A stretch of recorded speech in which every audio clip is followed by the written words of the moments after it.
my family's legacy and history and how much they've invested their time and effort. Meet Udbhav Agarwal, a key figure at Punit Creations. For decades, they've been at the heart of garment manufacturing in India, evolving from global exports to mastering the domestic market. Now, hear Udbhav's expert insights on the fashion industry's intricate supply chains. What actually happens for a garment to go from a factory to the floor? Seeding, cotton farming, ginning, spinning, and the textile part is very capital intensive, a lot of machinery. But with garmenting, everything is laborious. I feel if brands connect or create stories within their brand that connects with their audience, they will succeed. Jeans that are washed in Mumbai versus the ones that are washed in Bangalore have a very different hand feel. Just because of the water? Just because of the water.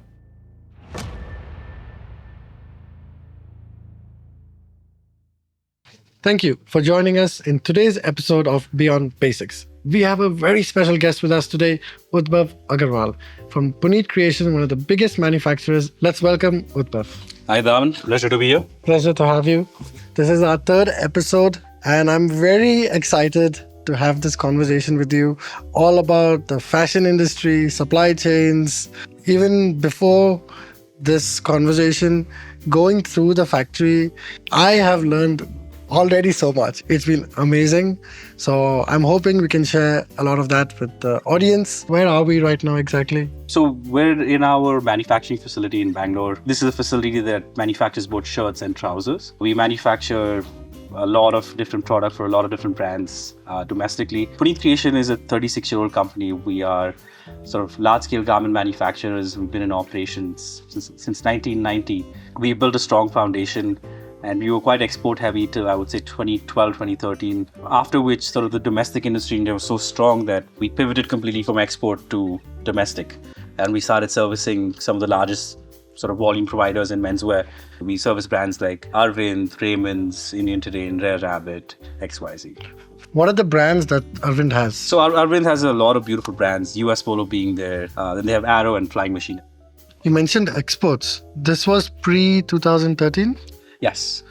So which are the brands you were exporting for? So we used to do all the large brands. We used to do all the PVH brands. So CK, Tommy.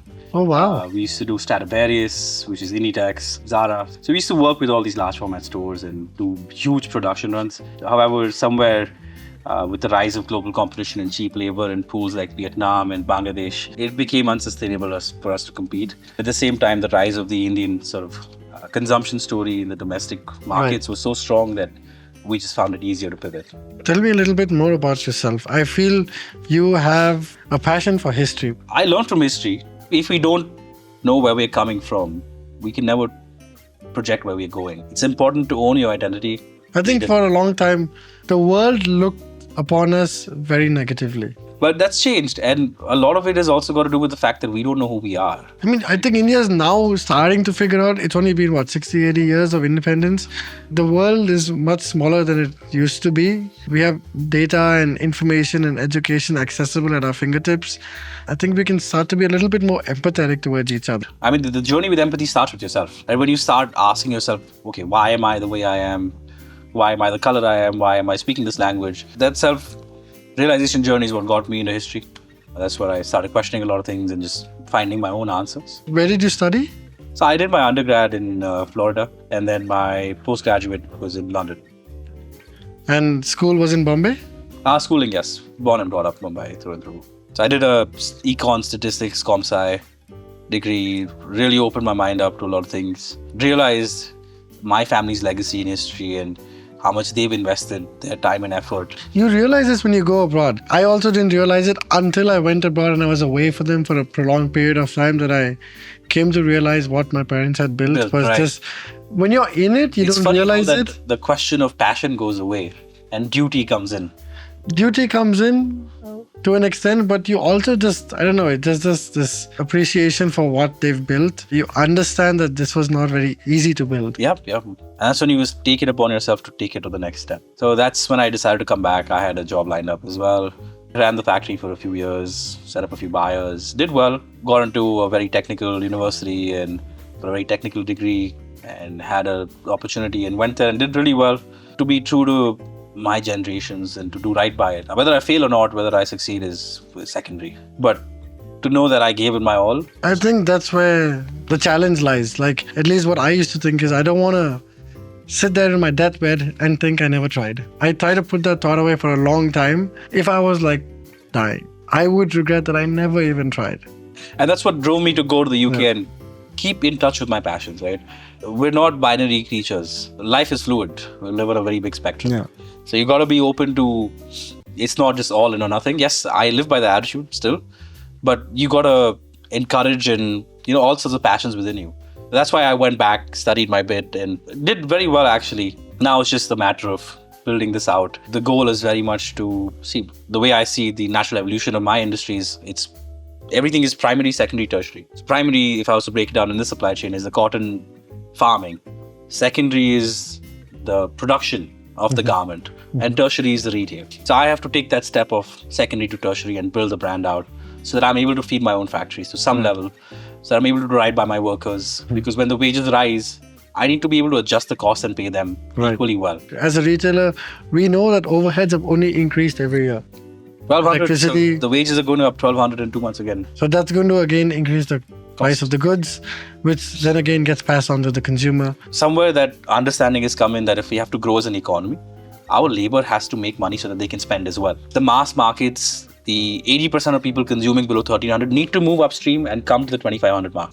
How that plays out on a balancing wheel that Zudio comes up, becomes more expensive itself, or somewhere the mid-premium brands come down and meet them in the middle. How that plays out, I don't know. Yeah, we don't know how that's going to play out. But if they move up, they also consume more. More. And that enables more production, and it's a circle. And that gets the economy going. Good. What actually happens for a garment to go from a factory to the floor? Would you explain some of the things, at least from the manufacturing side? Think about it from the cotton seed all the way to a finished woven garment that you pick up in the retail counter. The beauty is that seed to finished product, touching lakhs of hands and enriching a million lives on the way, costs in a Zudio 900, 600, in a premium brand like a US Polo, 3,000, 2,000, in someone like a Zara, 3,000 maybe. You're enriching millions of lives with that one purchase. Garmenting is the most labor-dense part of the industry. Seeding, cotton farming, ginning, spinning, and the textile part is very capital-intensive. There's a lot of machinery involved, less labor. But with garmenting, everything is laborious. Fabric comes in, it's inspected by a human here, where they sit and they've been trained over years to look at various defects.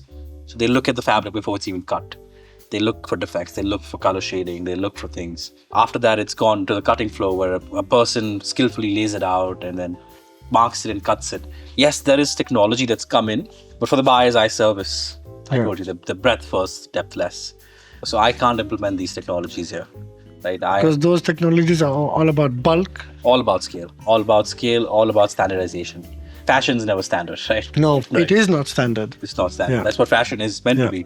Everything is personalized. And then there is a complete production line of 40 skilled tailors who sit there, hand stitch each piece together to create this garment, after which it's washed. Now, the beauty here is, again, there's variability in this process, in that when the fabric comes in, the rolls are inspected for shrinkage. So let's say if it's a 2x2, that means if the garment width, the finished garment width, just for example, has to be 1 meter by 1 meter, I'm going to cut that panel to be 1.02 and 1.02. So when I wash it, it's going to become 1 by 1.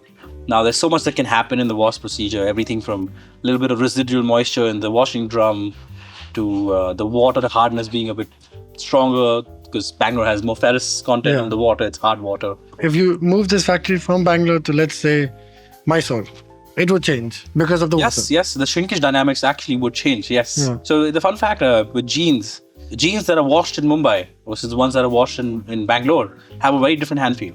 Oh, wow. Just because of the water? Just because of the water. There's so much that goes into garmenting and such a beauty to it, and such a labor-intensive process. Look, at the end of the day, you're managing a team of 1,000 people per factory, give or take. So this is providing a lot of jobs to people. A lot of jobs. And when you purchase the garment for the 800 rupees, you're enriching these lives. You're allowing me to do right by them. So the consumership means a lot downstream. And that's really where the beauty is. Not a lot of retailers really know what goes into the supply chain on the back end. As we were very jokingly talking about the marketing point of handmade, as you clearly saw, in this industry, everything is handmade. It warms my heart to see someone come in and really take a look under the skirt. So I've seen some brands online that say handcrafted, which is what you said. After I looked at the supply chain or the factory, everything is handcrafted. Yeah, no, What is everything not handcrafted? So garmenting is a very difficult industry to manage. I was listening to this podcast, the What the Fuck podcast with Nikhil Kamath, and Mr. Birla was on there. And he was also mentioning how him being involved in the garmenting and textile verticals where he really learned the art of management is because it is labor dense and it is such a variable industry that to control the variability and sort of hit your targets is where you learn how to manage people and the art of sort of negotiation and management in general. Textiles is a huge history with India. We are one of the oldest nations that have been exporting cotton throughout the world, throughout the planet. And somewhere over the years, I would say our post-colonial hangover as well, we've lost our identity. And as India is sort of coming to the limelight and we're growing again, it's good to see all the suppressed facts and the beauty of a supply chain coming to the forefront. Are we still exporting a lot of cotton? Not as much anymore. We are the third largest. The US is number 2 and China is number 1. Chinese cotton is questionable in terms of sustainability practices. Okay. The US cotton is definitely more superior in terms of its staple length. But Indian cotton has a softness unlike anything. Is there a reason for this? Why Indian cotton is soft? Our climate, our soil and just tropical weather. Yeah, tropical. The Indian, I would say, fashion industry has really gone up a notch. At least in the last couple of years, we are getting much closer to the fashion that's available abroad. Oh yeah, I'd love to see brands go global. So we spoke of a brand called Mufti.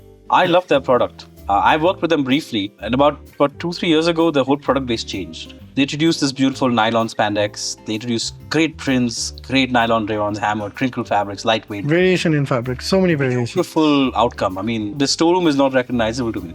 Right? There's similar brands like Rare Rabbit popping up as well. Rare Rabbit came into India and just completely disrupted the premium market space. There was no fashion at that price. Whatever consumership happened was an international guy with a logo. So somewhere consumers have become brand agnostic and product centric. And this happens with any nation as it develops, is people start to look for utility in the garment. Ki main kharid raha to mujhe mil kya raha hai. For example, there's so many brands I can name, but there's a particular one that comes to mind there's a brand called Barber. It's a jacket brand based out of UK. Premium jackets meant for people who go out in the rain, in the wet British terrain and Okay, this is for like hikes and stuff. Yeah. But they created such a beautiful product with that they've been able to build a brand. Right? It's utility centric. It wasn't that the larger Ralph Laurens and the CKs were not doing jackets. It's just someone came in and actually provided utility to the customer that they were able to extract. So they said, okay, great, this is something I can validate. This is something that they found a proper target customer, that people aren't serving this hiking or that particular customer correctly. I'm going to serve them and I'm going to give them the best available for them. So we spoke about product utility. There's a counter side to the story as well, which is branding and marketing, which is, if you were to look at like a Lacoste, for example. So Lacoste was a French tennis player. René Lacoste is a French guy who used to play tennis, and he was called the alligator because of the way he swung the racket. He was a bit short-handed. Hence the logo is an alligator. Okay. And he was the first one to wear a polo and in any mainstream event while playing tennis. Before that was t-shirts. Just round neck t-shirts. That's where it became a trend. So again, he created a niche and then grew out. A lot of the retail counters where I see product become very generic. Finding hyper niche products and scaling those up, that's where the fun is, man. If you look at most of the counters, they always demand, give me jeans, give me t-shirts, give me everything. The retail, as for me, should become hyper-specific product pockets. Stitched together like an aggregator of hyper-specific products. We got the best formal brand. Come, if you want a formal, go to that end of the store and buy that. If you want a chino, go there and buy that. If you want a casual shirt, go there and buy that. So that really allows products to be more honest with the customer. And it also reduces wastage in the supply chain. You're not producing everything just for the sake of a counter. Right. You're producing hyper-specific product that's guaranteed to sort of sell through a bit more. So as we've been talking about trends, on Instagram especially, I've been seeing this trend of quiet luxury, old money style, what people are calling it. What is this exactly? It's all about subtle pastels, about not standing out. It's about blending in so seamlessly that you're comfortable in your own skin, yet people notice you. Classic silhouettes, classic checks, solids. Old money aesthetic is something brands don't mimic very well because it's not about advertising your logo. It's not about advertising. It's quiet. There's hardly any logo visible. There's no placement, no embellishment, no metal item, no storyline, nothing. It's a garment, but a garment done well. That means they're focusing on the fabric quality? Fabric quality, construction, and feel. Yes. Yes. They're focusing more on that versus displaying the brand and making it highly fashionable, like a crazy print or something like that. Correct. The inspiration for the materials comes from sort of the exclusivity of whatever's available. So back in the day, checks as a thing. Ralph Lauren has these crazy green and blue checks. Or Burberry has this Burberry checks, which is classic, one contrast red stripe. The idea being that back in the day, before everything became mainstream and there was an abundance culture that came in, there was not much you could do in terms of supply chain. Whatever the capabilities were. So checks of that nature were very small as a production run. Not a lot of people could produce it, so there were limited availabilities. So Burberry was able to create a hype around it. It was an exclusive material. The Burberry checks became a thing. Same with Ralph Lauren doing that purple grindle. So grindle fabric bolte hai. So that's a very different type of yarn that was difficult to do. It still is expensive to do, but it's more easily available now. Exclusivity of material availability is something that determines what goes into quiet luxury. Do you think that exclusivity of material available has changed now, that materials are generally available because of technology? Yes, I would imagine so. As you rightly said, everything's available now. Because of, now we can ship something from here all the way to the US very quickly if you want to, or from China to Canada. So old money aesthetic would then just be another trend, I guess. There's a resurgence of an old... Yeah, because if the fabrics are theoretically available because of technology, maybe they weren't available 20 years ago, it was very expensive to produce.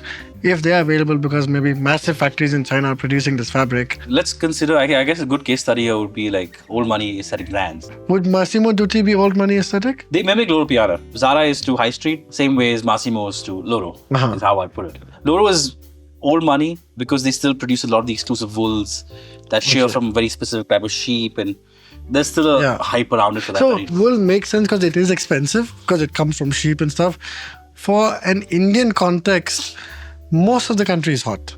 What is old money? That's a good question again. So wool would not be relevant for, except for, let's say, maybe Kashmir. But if wool isn't a thing in India, it is in the West, it does get cold. There's a utility-driven case here for consumption. That old money in the whatever royalty back then used to wear their wools and everything, it was exclusively sheared for them. And that's where it trickled down and became like old money aesthetic product and mass eventually. In India, we had what? We have our Nehru cap, our khadis. Our khadi's natural fiber. It's of the same family of sort of a hemp or linen, but more cotton centric in that you take up all the entire plant for the cotton harvest, not just the bushel. You take the entire thing up and you use the entire stem and everything that comes with it to spin a yarn. That's khadis. Hand done. Hand done. So back in the day, Gandhiji ka jo charka tha, that was actually for khadi. Gandhiji's dream was that every house will be a yarn spinner and make revenue through the yarn. So khadi came from that because obviously they didn't have technology back then. They weren't just processing the cotton, they were processing the whole plant. What makes that different from the regular cotton? From the industry, I would say I believe in progress. I believe in technology advancing things for a reason. So the current form of cotton is good. What you have with the old khadi is a lot of impurity. Okay. And a roughness to it. Okay. It has a different aesthetic and a vibe, but it's not necessarily better, at least in my... Okay, from a functional perspective, it's not necessarily better. Yeah, because you're picking the whole plant, not just the bushel on top. And you can't scale this. Like, you can't give it to the whole country. You could. Because it has to be hand done. You could. No. Khadi can be spun in machines as well, I'm sure of that. Okay. It was hand done. I don't know if it would be accepted by the masses because somewhere if you wear a piece of clothing, you want to be comfortable and you don't want to itch or... So that is an issue. That's the issue. What do you think is the future of retail? Is it individual personalization, individual fashion for individual people? I feel brands who figure out a way to catch on a trend and innovate, not in terms of fabrics, in terms of fashion generally, whether it's shorts or pants or shirts or t-shirts, they will succeed. And of course, if you offer it at a good price, I'm not saying it has to be expensive or cheap, depending on your target audience, they will take a chunk of the pie because this is a very competitive market. Oh, yes. And brands, I feel, who connect with consumers on a very human level. There was a brand that made certain t-shirts which were very quirky, very human, very minimal branding, but it was more the design of the t-shirt and they had some very nice sayings. It was encouraging, or it was like, oh, life's so hard, but I'm still trying. A lot of people feel that way. they're connecting. So Soul Store has got this niche of, they've got their Naruto and they've got their mangas and, all that kind of stuff. Batman, Iron Man. A lot of fans connect with that stuff. Maybe that's one of the reasons of their success. I feel if brands connect or create stories within their brand that connects with their audience, they'll find success. Personalization is very Personalization through stories, through what's happening in the world at the time. People, I think, want something that's unique. Yep.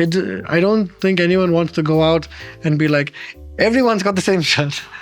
Everyone wants to be special. Everyone wants a compliment like, wow, that's a beautiful shirt. Where have you gotten this? So brand loyalties are going down, but there's an open space for innovation. Whoever innovates will take a chunk of the pie. I do feel also that the women's space is empty.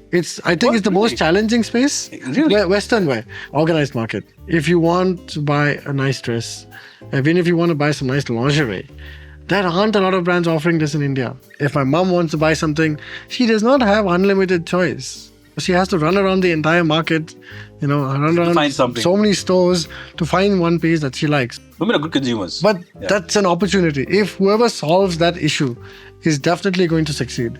Like whoever solved the issue of, I want a Coca-Cola delivered to my house in 10 minutes.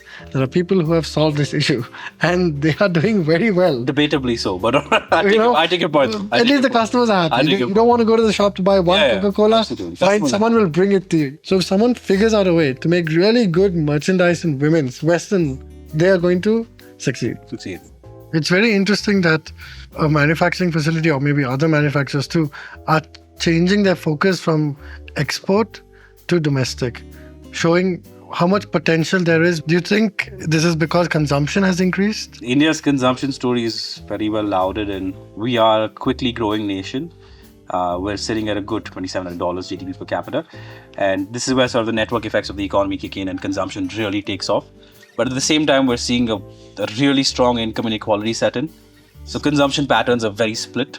And barely, this is what I attribute to the rise of fast fashion as well, right? Is that you have such high income inequality, but it's still an appetite to consume, that all the consumption has been sort of polarized to two pockets, which is extremely premium and extremely functional. And that's where you've seen the death of mid-premium sort of occur, or at least mid-premium losing their footing. What would you say is a super premium brand and one which is the other extreme of that, like right now in the market? Yeah, DMart is the other end of the spectrum. It is the budget option for anybody looking for a piece of garmenting. 200, 300 rupees and you get a shirt. Unbeatable. And then when it comes to premium, I would of course put Tommy CK up there, sort of upper mid-premium. And then of course you have boutique brands that come in and take up that chain. But menswear really doesn't have a lot of boutique brands. I would say boutique hasn't really kicked off in men's much, at least at scale. Maybe there's one shop in Bombay or one in Delhi. For women, on the other hand, it has kicked off. I can't blame people for not trying, because we're very functional consumers as men. Yeah. We don't really look for any variation. If the colors could be better, right? I was chatting with someone yesterday and he was telling me that he goes shopping with his wife. His wife takes hours, 3 hours, 4 hours, 5 hours, and she'll try everything. I'm sure every woman isn't like this. So he told his wife, he was with his kids, look, you stay here, you shop, me and the kids are going to watch a movie, and then we'll come back and then we'll finalize whatever you've picked. And then they went, they watched the movie, they came back and they spent another hour. Oh, still? Okay. Another hour after the movie. For a man, it's like, let's go to the shop, let's try it on. If you like it, okay, just give me 2 or 3 other colors. Within an hour, max, we're done. Yeah, we're very functional consumers. We know what we're looking for. We know what we want to wear. Although that is changing ever so slightly, with money sort of shifting downstream. Before, primarily the consumption in India was above 35. People like worked for 20 years and then sort of came. And then you had the money to buy stuff. And now that money sort of moved to 25. What's most interesting about this is, I was thinking about this the other day. So what was the first piece of garment you ever bought? T-shirt, a bandana. Oh, bandana's a good one. I used to have a little longer hair than this, so I used to wear a bandana sometimes. It's very hot to sleep with. I don't know how you do it. I had hair down to here. I could not. What? I had to chop it all off. It gets very hot with the bed. I just couldn't do it, especially in Dubai. It's crazy. So for me, the first piece of garment actually was my undergarment. Right? And the story with that was, my mom would always come up to me and like oh yeah, your undergarments have gotten holes. I can see it. And she'd hold it up in front of me like, you don't need to do this. But okay, no, we need to go buy a new one. And she dragged me. And then at the counter when we're buying stuff, she's like, no, don't get white. It'll stain. I'm like, oh, stop, please stop. I don't, please stop. Okay. I'm the one who has to wear it. No, sir, but I have to wash it. So I'm like, okay, fair enough. Fair enough. Yeah, you're going to have to wash it. So then I'm like, okay, cool. Let me buy my own stuff and just stay out of it, right? And that happened to me like when I was 15 or 16. From 15 is where you first get the experience of walking into a retail counter, picking your first piece of garment out, trying it, or in undergarments, not trying it, and hearing the salesman say, try nahi kar sakte. And then still figuring out, ki bhai, will I fit into medium? I can't return this. So then that confidence of purchasing comes in. And that's when you start to build a purchase history. Now, previously till 35, you would have disposable income where you could buy 1 or 2 garments every year and feel fresh or new. You're trying new things, but in a limited capacity. By 35, your preferences are set. So when you come into some real money and start purchasing for you and your family as an extension, you know what to buy. You know that, okay, I know LP is good, or US Polo is amazing, or I know Indian pants are fantastic. And you know because you've tried. You've tried it on, you've tested the product. Exactly. And then, of course, once you've fallen in love with a brand, you will probably be loyal to the brand unless something goes wrong. Or maybe your style changes. It could happen that a brand has got a certain style and you as a person might change your style. And then you just... As you get older, your style can change. Right. It happens. Or the brand changes their style. Right. Which can also happen. Yeah. Right. So that's precisely it, that transition. So you build a purchase history, right, from 15 to 35, and now you know what you want. So when you're money, okay, I know I'm going to buy 3 shirts of LP for my office, and I love the Indian trousers, so I'm going to buy 2 of these or whatever. When you're 25 and you come into money, you don't have a purchase background or you don't have a history of buying. You're new to stuff. You're getting bombarded with ads on Insta.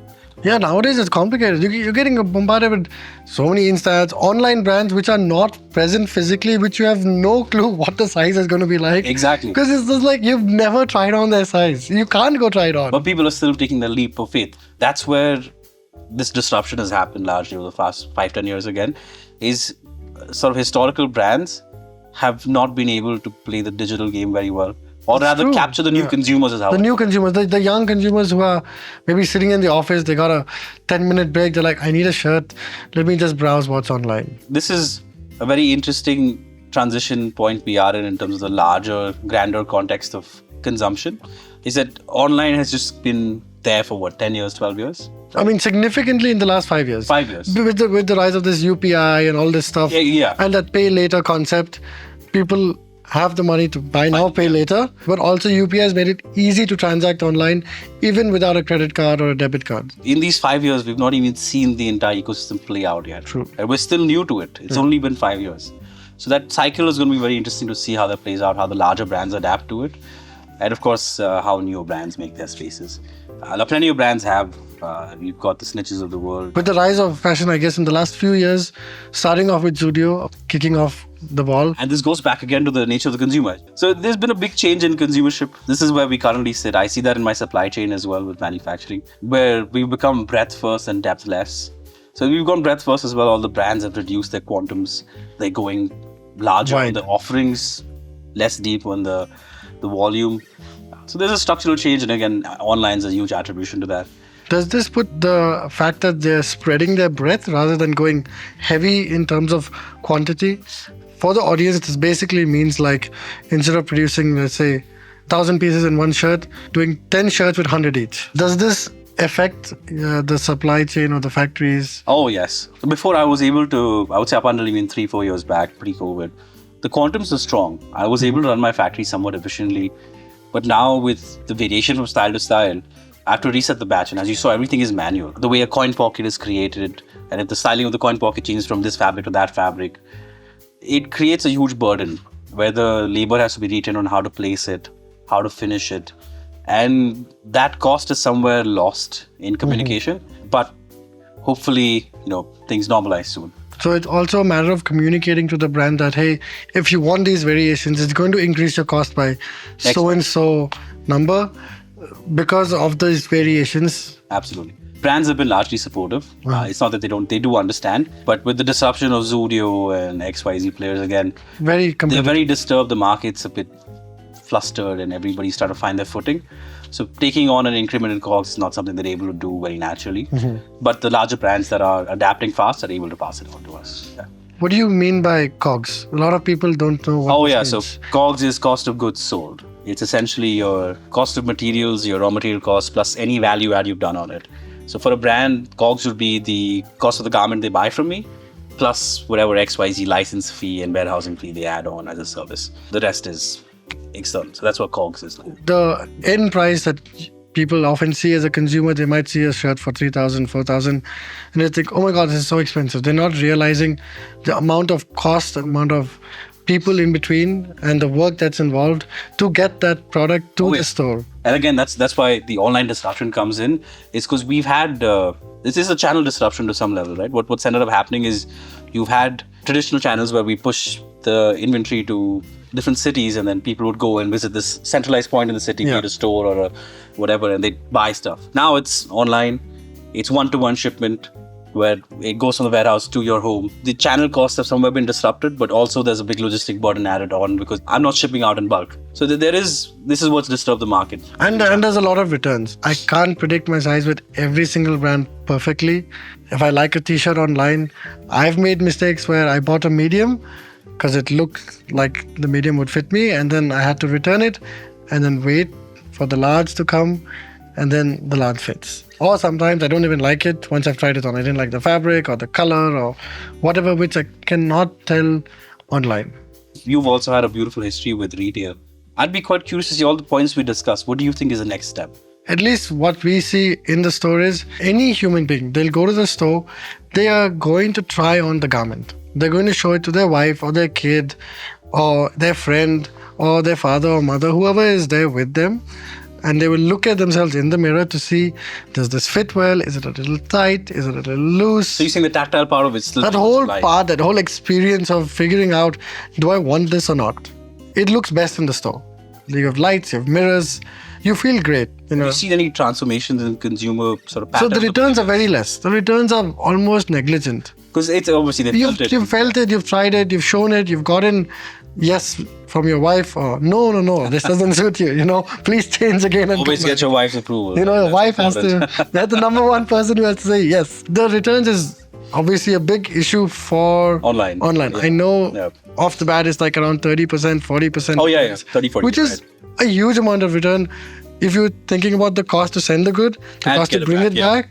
Plus, there is a little bit of things that are happening within the country where the wrong item goes back. Oh man, I have so many stories. I don't even know where to begin. So when we started off online ourselves, this is about you started a brand. Yeah, so we have a small label called Thinc that we launched in house as well, where we're aiming to provide a direct factory to retail floor perspective with high value. Essentially, we're looking to provide premium fabrics, premium constructs, premium silhouettes at a cost which you would not find otherwise. We started this brand and then we went online. And I'd see weird things where you would have 30-40% return rates. But then every now and then there'd be this one piece where you send out a beautiful 60s, 100% linen digitally printed shirt, which is worth like 3,000 rupees. The fabric price itself is 800 rupees a meter. And what you get back is a stinky underwear. And I'd be yelling at my warehouse, like, how did this happen? Yeah, how did this happen? Yeah. And they're like, so we had no choice. The guy came, dropped it off. I'm just sitting there wondering about that you left raising tickets on XYZ portal. It's just... Because this is at least in India, this is a very difficult challenge to solve. It is, but it's also very insightful as to what the customer is. Our customers are value hunters. I think that's the Indian customer. That's the Indian customer. The Indian customer, our culture is like, get the best value for our money. It's like aam ka gutli nikala, wo bhi choose ki you get every last drop out of it. And that's when they feel happy. That's when they're like, I've succeeded. My mission is complete. It's complete. It's not about the utility they get from the last drop. It's the fact that, yes, I hold the power to suck this man dry. Creating services for Indian consumers is very difficult. Very difficult. Very challenging. You do everything in your power to satisfy them, and sometimes it's not enough. And that's where you have to accept that you can't keep everyone happy. You must go ahead with your identity and sort of build something worth savoring. And you'll find people who eventually see the value in it.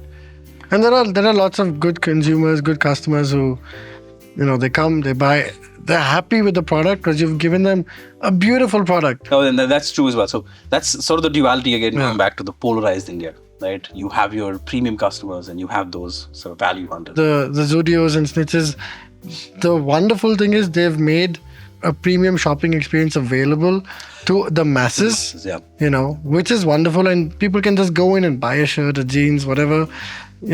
How long is this going to last you? That's very true as well, actually. Because they're giving it at very, very low prices, which is great because everyone can afford it.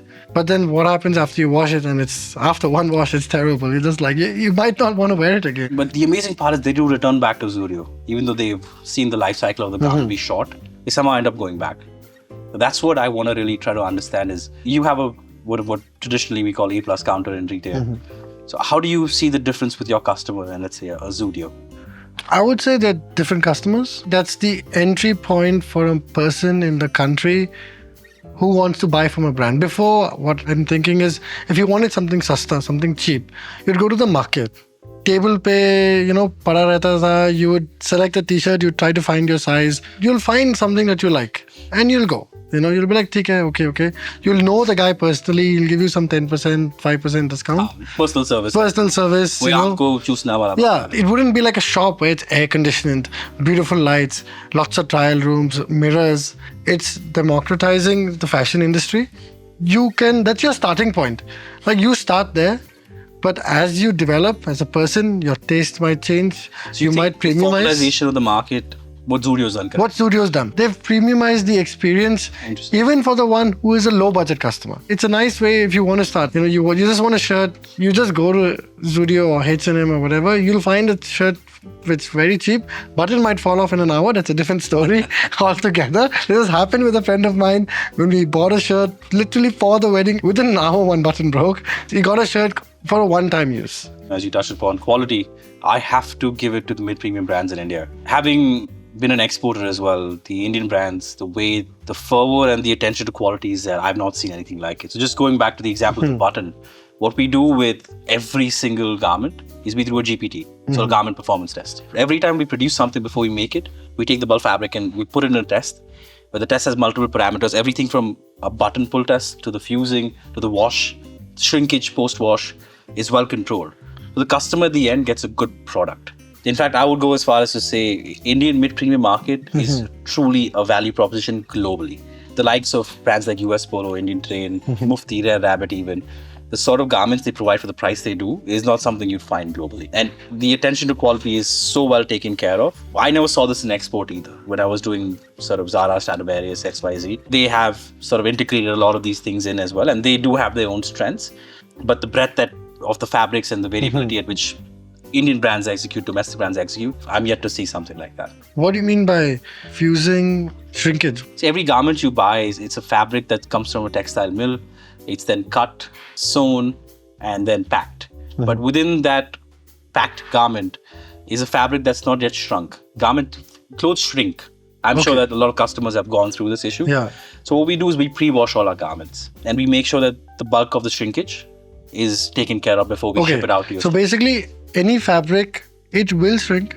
Not any, but most fabrics. Most fabrics will shrink. That is just the nature of fabric. Correct. So to minimize shrinkage, you wash it so that it shrinks already, and then afterwards, once the customer buys it and washes it, it's almost negligible. So you don't want the customer buying a large and then becoming a medium, right? That's a huge problem. It also damages the self-perception of the customer where they feel like they've gained weight, which is a psychological barrier, right? They're like, this used to be this long, it's became this short. Yeah. What happened? So brands really take care of that well in India. With the likes of all the brands we have the privilege of servicing, the norms are so well defined that we've also learned a lot working with them. And this is where I would say the Indian customer really has a lot of valuable options out there. And of course, Thinc is going to join that run. A lot of customers actually do ask us, surprisingly, in the store, if this will shrink. Because, it's really great you touched upon that so that we can also explain to them that everything generally comes pre-washed. Not everything, to be very honest. For example, formal shirts, satin shirts. There's a big craze for that. Yeah. So satin shirts are all about the sheen. Anytime you naturally wash it or do an industrial wash on it, the shine goes away. brands tend to not wash satin shirts. Then what Satin about shirts shrinkage? generally do have a slight shrinkage. So the way I always recommend tackling it is we make sure that the dimensions are slightly larger itself before shipping it out, because we know it's going to shrink. Because we know it's going to shrink, and we know that there's a certain percentage it will shrink. Of give, yeah. This is a good topic for us to go into what you meant by the premium brands, mid-premium, and the economy brands. So this is sort of just how I was wondering, trying to map the Indian sort of ecosystem. Because we have a ton of brands in India. So many. At least in the men's segment, there's more than enough choice for everyone. So I was trying to figure out how to perceive these brands, right? How do I classify them and really break them down? And that's when I sort of decided to do like a fashion versus functional and economy versus premium. So the economy premium would speak to the pricing of the brand. Fashion functional speaks to the nature of the product. How fashionable versus how standardized. How standardized functional it is. Right? Functional. So for example, someone like a linen club is extremely functional. They're linen centric. Fantastic shirts. They do great product, but they're linen centric. So they're more on the functional side, and they're a very premium brand. Because linen is an expensive fabric. It's an expensive fabric, correct.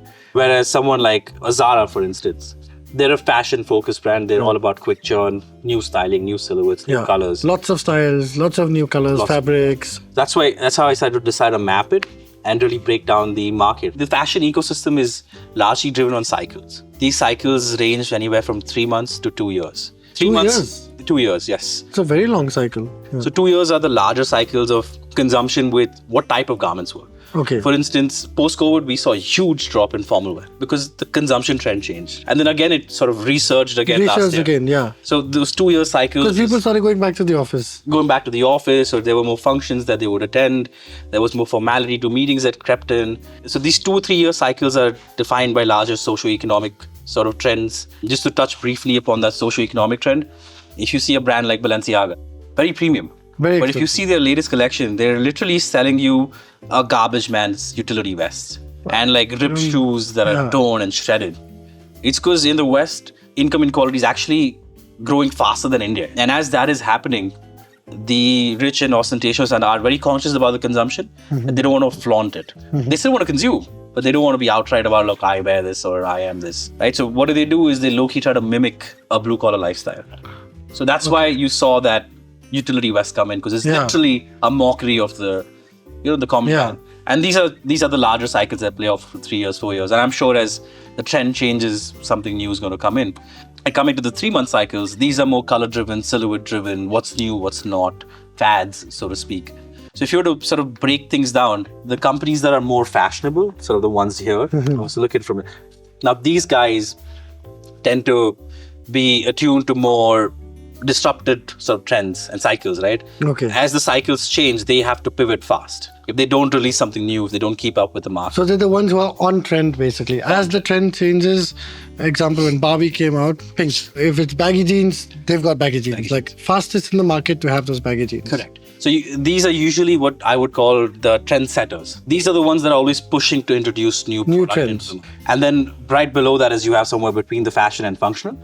This is where the bulk of the brands operate, because these brands don't have the luxury of constantly innovating and introducing new product into the market. Because if they continue, the costs are very high. Yeah. The inventory cycles are deadly, right? So what they do is they are slower to pivot. They'll see what the trendsetters have done well, and they'll mimic that over the course of, let's say, a 6 to 8 month period. Got it. So what Zara does is trend-setting, where they go to a runway Milan and see what's there, and within 3 months, it's on the shop floor. And then what like a larger brand like a Nautica or a CK would do is the trendsetters introduce 10 trends. These 2 sold well, I'll stick with that. And then, of course, you have the more functional consumership, which is stuff like sweaters and linens or 100% jeans. Or your formal shirts. Shirts. Your white formal shirt is always going to be a white formal shirt. Always, yeah. It's rarely going to change much. You can't do much innovation there. You could introduce a few new finishes in the fabrics, a few textures, maybe a new shape of a collar. But beyond that, there's not much room for innovation. There is some room. I've seen a few brands do like wrinkle-free, unwrinkle, or non-iron. So this is like also that. interesting, is wrinkle-free's been around for a long time. In fact, I have a lot of wrinkle-free shirts in my formal portfolio. It's just trends again, right? Yeah. What ends up happening is it's a new marketing fad you have to provide to stay relevant. So you need something to market. These technologies have been there for a long time.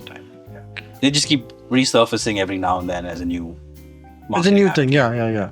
There's another way you could perhaps break down it is sort of on the x-axis here, talking about the pricing. Just to give you a brief sense of the price points in the context of the Indian markets, the red one right here is how I'd put 1800 to 3000. Okay. And this is sort of the 3000 plus segment. And this is again sub 1800, so about 500 to 1800 is that segment. So what we see is brands that are above the 3000 segment is a very limited addressable market, primarily because there's not much consumership there. It's very limited. It's the classic power law, right? 80-20 rule. 80% of the consumership still in India occurs below 1300 rupees. So these guys have a limited market. Which is why brands like Zudio have grown so much, because that's where the massive number of people are who are able to buy. Precisely. So it's a commoditization of the product more than any disruption. So that's what Zudio does well, is they've commoditized its hyper economies of scale, and they're able to scale fast. Because at that price, it's a steal, it's a bargain. It's a steal. I don't think anyone in the world is offering that price. Nobody's going to miss 800 rupees out of their wallet. I mean, people spend more than that on a dinner. We're in Bangalore right now. Taxi from airport to city center is 1500, right? Yeah, I mean, you could have bought 2 shirts from Zudio. Yeah, to the factory it cost me 2,000. I could have bought, 2 jeans from Zudio. 2 jeans from Zudio, right? So that's. I mean, taxis have become more expensive than Zudio. Precisely, right? That's the context of consumption, right? Yeah. So in the end, if you want to build a good business in fashion, I would say it's all about building something that is defensible, a moat that you can protect. You don't want to build something that's susceptible to disruption, or you don't want to build something that can only thrive on operational excellence and you squeezing every inch of the business for every rupee, which is another way to do business, but that is at a latter point that comes after you've stabilized your growth. So what you see in sort of this segment, these are product disruptors. They are product-centric people versus sort of, in this sense, is more price-sensitive value disruptors. If you want to build a business in fashion, either pick one of these 2 lanes and then grow on from there on out. Eventually, I'm sure you'd cluster to the region here because you'd have to build a margin. But if you want to build a business in fashion, these are the regions I would want to start off with. You spoke about Thinc. Where does Thinc stand within this space? Oh man, Thinc's a nameless baby as of now, is how I'd put it, right? I haven't defined it yet. I'm very much of the mindset that I have so much to learn from you and from all the retailers out there and from the Indian markets that I'm just playing it close to the chest, and I'm really putting my ear to the ground and listening for feedback. And as I learn, I'm iterating fast. Yes, the goal very much would be to be somewhere in this segment. Medium fashion, but a mid-premium brand. I want to bring what you see with CK, Tommy, to that mid-premium price point. Okay. But I also want to iterate like a Zara and bring slightly trendy trends in. So we had a great run with our Korean pants. Got a lot of good feedback from the customers that they were very comfortable. That's the point, is we want to be disruptive, but not the trendsetter. We want to be cutting edge, but not bleeding edge. That's how I do it. Yeah, the trendsetter is also a very risky space to be in. Not every brand can be a trendsetter. Brands have bled out trying to be trendsetters because humans are just unpredictable. So one day I've seen stuff in the store that one season this is working amazing, and the next season it's so bad. Yeah. No one predicted that would happen. Extrapolating into the future, like using one trend and extrapolating it out in fashion, never works. Because fashion's a cycle. Right? Fashion's a wave. It's the classic sine cosine wave, right? It's up and down and up and down. So if you're on the uptrend and then you predict that to no, that's not going to happen. No. If on the downtrend, you're okay, this is how it's going. No, that's not going to happen. So you have to learn to ride the waves and just be on for the journey, essentially.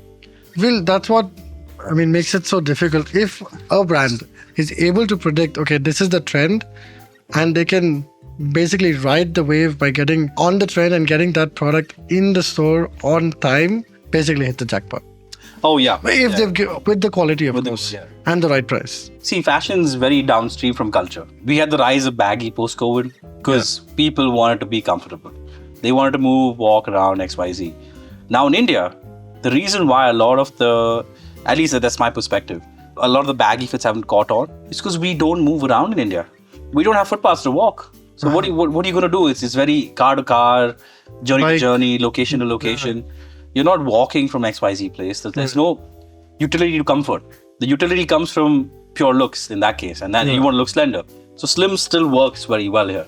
Okay, I've never thought about that. I just have been thinking it's going to take another 6 months before this catches on. The youth has started walking around. Yes. So if you go to Brigade Road in Bangalore, these guys are walking. So they are baggy and they wear like functional garments. Similarly, India post independence, we never had a requirement for polyester as such. Even though they were the largest fiber manufacturers for polyester with Reliant, we still don't have good polyester in India. Why? Because we were a very functional economy coming out of independence. So imagine, like I said, we were not even at 2100 GDP, we were like 300 GDP per capita. So you had people struggling in buses, walking around trying to get to a job, trying to get to interviews. These guys were sweating all day in the sun, in the humidity with the crowd. You could not have polyester. The reason why polyester smells when you sweat is because when you sweat, you also have oils that come out of your body. The polyester is actually very good at dissipating the water, the moisture, but it's not good at dissipating the oil because polyester itself is an oil. It's a polymer. It is a poly, It's derived out of oil. Oil, right. So oil attracts oil and it pulls that body oil, and that body oil then conducts bacteria activity, which is what causes the smell. So people didn't want to smell. They would, even though they didn't want the sweat stains, they could not wear polyester because it would be smelly. It's a hot country. They're working in hot conditions. Definitely not the kind of place you want to wear poly. So we had cotton, we used cotton. Yeah. We never set up the production capabilities on the back end for polyester, which is changing now because, again, like I said, it's become very location to location, air conditioning to air condition. Now, lots of brands are producing polyester stuff. I'm wearing polyester. Doesn't even feel like polyester. Nylon rayon, if I'm not wrong. Yeah, probably. Beautiful, yeah. And everything is air conditioned. We are in places which are cooler, generally. And I feel people have accepted polyester because it is a nice fabric. There are qualities. It's just the utility wasn't there before. Yeah. Now it is. Now there is utility for it. So yes. this is why catching fashion trends is difficult. You can't predict utility very easily. It's very difficult. Even for that matter, jeans as a thing was very sociological. The term blue collar came from jeans. Jeans is like, everybody wears it. We don't think about it as a rugged, laborious garment. We all think of it as fashion. Why is that? It's because post-independence again, with every financial cycle of our pseudo-capitalistic model in the world, income inequality has continued to rise globally. And as that has happened, people aren't able to consume what is true luxury. So people can't wear silk, people can't wear linens. They wear what is available to them, to the masses. That's where the consumership for jeans came in, is high society somewhere thought, let me mimic low society, because again, there's a guilt with consumption because income inequality has risen. What do they wear? They wear jeans, they're blue collar. Okay, great. Let me make it sort of fancy and make it seem like I've worked in the field. And that came from the fact that you had the whiskers and the scrapping. The whiskers, yeah. What would happen when you sit? So I'm sitting currently, you can see crease marks on my pant. That's what the whiskers come from the jeans. Automatically, because the indigo would bleed. Bleed. Because it's folded and that creases the garment.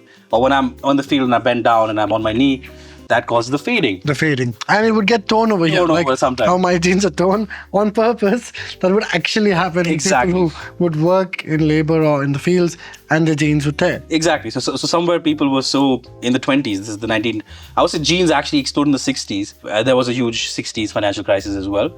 So post that again, income inequality rose. People were guilty of like, oh no, we can't look like we are lavishly consuming. So they went towards consuming jeans and then that trickled down to the mass markets.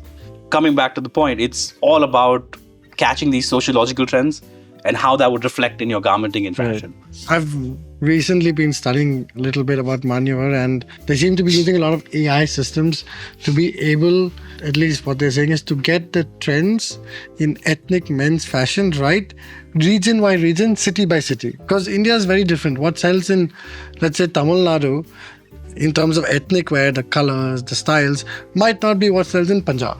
Oh, I see. There's a lot of regional consumership in India. Do you think AI will be able to help us with this in the future, or maybe even now? So I'll answer this in two parts. Number one is India is a very varied country. When we speak of, let's say, an Andhra versus a Punjab, the thigh size itself is different, as we discussed. The fit of the pant has to vary.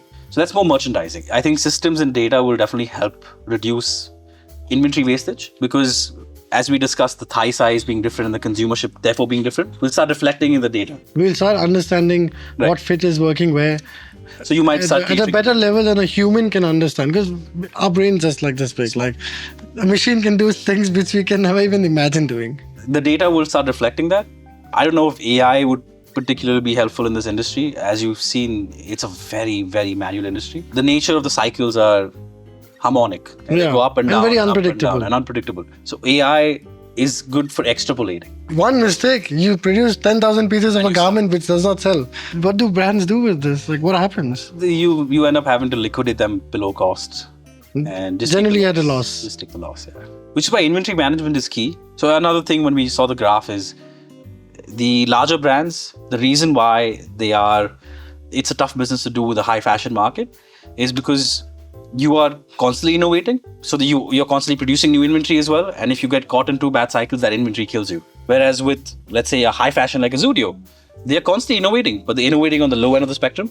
So even if they liquidate, the loss is minimal, it's trivial. Yeah. Operating in high fashion at a premium cost, very few brands have done it right and sustained it. I've not seen one to this day, to be very honest. Nobody stayed up top for long. So the reality of the supply chain, people need to see what goes into garmenting. And capturing and bringing that to the forefront is really needed. Thank you for joining us. Any final thoughts you want to leave the audience with? Buy as many clothes as you can. Visit Tipsy Topsy. Look for Thinc. It's been a pleasure having you, and thanks for taking the time out. I hope you have found this episode interesting. We've tried to bring you a lot of different ideas, topics, tried to cover a lot of different things about the fashion industry, about retail, about garments, cotton. This is your host, Damin from Tipsy Topsy, your one-stop shop for all your fashion needs.